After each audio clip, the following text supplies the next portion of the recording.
Why is that necessary then? Because having your dog off leash in a Minneapolis park is a park board ordinance. I'm telling you, this was an accident and she got off of her leash. Okay, and I'm telling you, we get a lot of complaints about dogs. Okay, but if it hasn't been her, then why do you need my information at all? I didn't commit a crime here. It was an accident. I understand. I'm not saying I'm going to write you a ticket. Then you can get my information right here. Huh? Then you can get my information right here. Why? Write it down on one of your notepads. Ma'am, I need you to go to my squad car. So that was just a person from Minneapolis, Minnesota, whose dog managed to break off of their leash and run away for a few minutes. And they were confronted by a police officer about this. Now, to be clear, at this park, dogs are supposed to remain on leashes at all times. But we also understand that dogs will occasionally break off of leashes. That happens. And so this interaction with a police officer is really strange, because you'd think, in a normal situation, it would be a simple matter of, oh, hey, your dog's not on a leash. Can you put your dog on a leash? Oh, now that your dog is on a leash, the entire situation is over.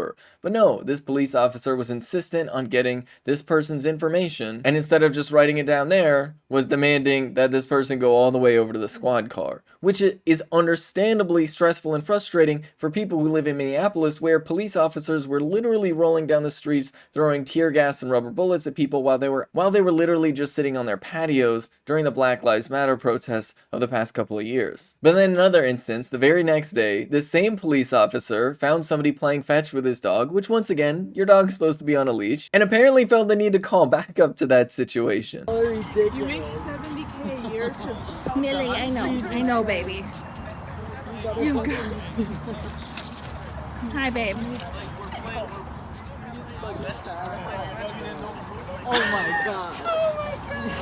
You said ridiculous. Hi, Papa Rooney. And this is what's really wild, because think about it for a second. Do police officers, do people with guns need to be the ones responding to this situation? Do we really need people with guns to just tell people to put their dogs back on a leash? It seems like a pretty heavy-handed response to a very benign situation. And to be clear, this is amid the police department saying that they don't have enough money or staff to do regular police work in the city. You know, dealing with things like shootings and robberies and car thefts. They say that all of that is keeping them so busy that they just can't keep up, and they need to hire more police officers, and they just need more fancy equipment. But here they are calling backup because people don't have their dogs on a leash. So what is it? Are police officers in Minneapolis so understaffed that they can't solve crime? Or do they have so much free time that they have to be roaming around random parks to be policing whether or not people have their dogs on a leash? But this really reveals something that we need to have a conversation about. Many people tried to say that the protesters calling for defunding the police were these radical, out there people.